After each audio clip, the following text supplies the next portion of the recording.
Well, there were two prongs, I think, really, to this decision, if indeed you could call it a decision.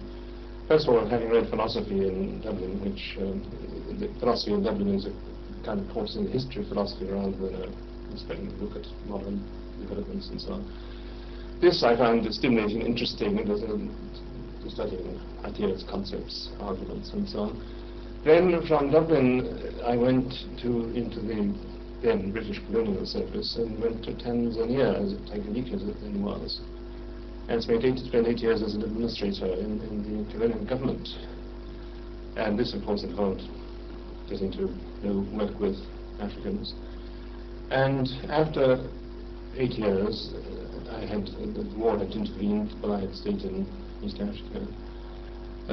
I had about a year's earned leave due to me, and the question then arose what to do with this leave before going back, as I then saw it, and continuing to be an administrative officer.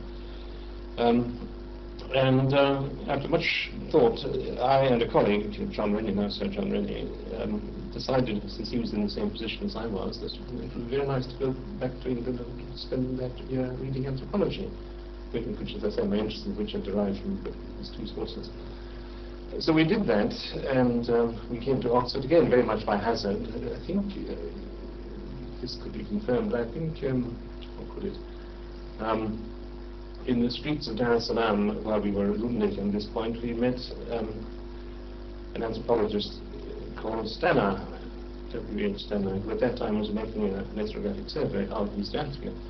So we said, where should we go to study social anthropology? And he said, hesitating, Oxford is the place to go. So we said, all right. So we wrote to Oxford and were duly accepted. On the strength that we got quite good degrees to begin with.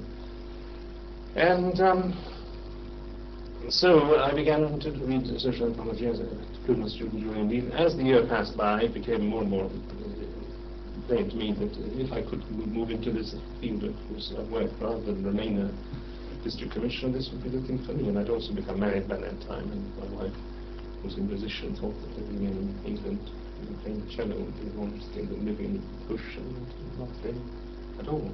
So that is how the decision was taken. So then the question you also asked, I think, why I went to Uganda rather than anywhere else.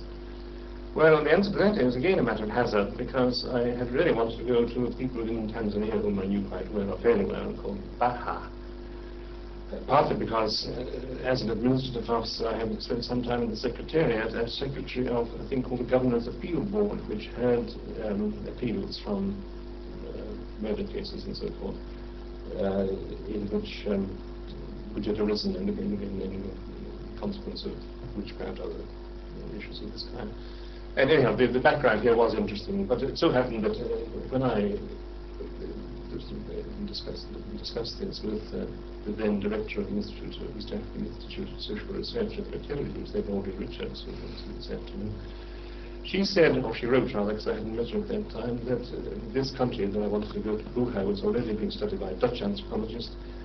But wouldn't I like to go somewhere else? She thought that Bunyoro might be a jolly good idea. It was a very large and important kingdom. It had a long traditional history. It was highly, although not as important as neighbouring Buganda, it was still many claims to prestige, antiquity, and so on. So I said, all right, why not?